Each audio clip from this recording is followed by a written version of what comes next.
Good morning, everyone. Hope everybody is doing good.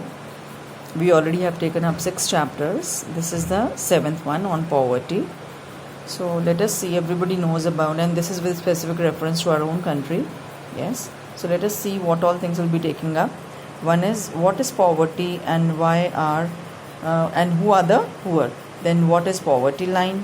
Trend of poverty in India, the number and the percentage of the poor, the causes of poverty in our country, measures of removing poverty, then measures adopted by the government to remove poverty. So today we'll be talking about the first 4. Yes. So let us start with what is poverty and who are the poor. So to define simply, poverty is the inability to fulfill the basic requirements of life. If a person is not able to meet even the basic necessities of life like food, clothing, housing, education, health facilities, so he is considered to be poor. These are the minimum needs required for a person. Now it means he is undergoing pain and suffering.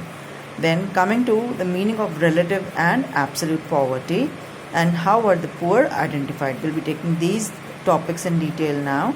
So let us start with the first one, that is the relative poverty. What is relative poverty? It refers to the poverty across different classes, regions or countries. That is in relation to either different classes in the same country or in the same country in different regions the poverty may differ, or amongst the different countries how poverty differs. Now the country or class of people whose level of income is low is treated as poor or relatively poor in comparison to the country or class of people having high level of living. Now coming to the precise meaning, relative poverty is also interpreted in terms of inequality of income within the country. Yes, one class may be richer as compared to the other. For example, in India, share in the national income of 20% of the people at the bottom, that is the poorest of the poor, is barely 8.1%, while that of 20% who are the richest or the topmost strata in the country, their share is 45.3%.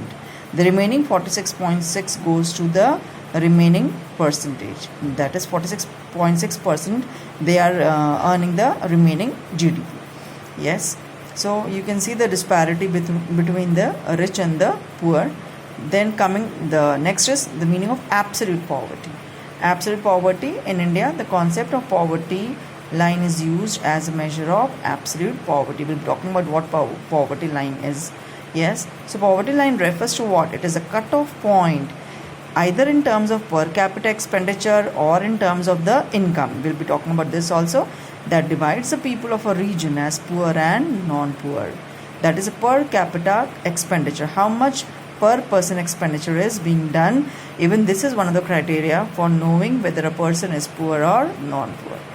In India, person who spends rupees 816 on consumption in the rural areas and 1000 rupees in the urban areas per month are treated as those below the poverty line. If they are spending more than this in the rural and the urban areas, they are considered to be above the poverty line, and the ones who are spending this much or less, they are considered to be below the poverty line. This is per month. Now based on the new official poverty line 2011-12 poverty rate in India is estimated to be 21.9%. This is the information as per 11-12 data. We don't have the latest one. In terms of the total number of the absolutely poor, 21.9% in India covers here 21.9%. 22% of India's poor, they form 50% of absolutely poor in the world. It means 50% of the absolutely poor in the world, they are in India. A very sorry state of affairs.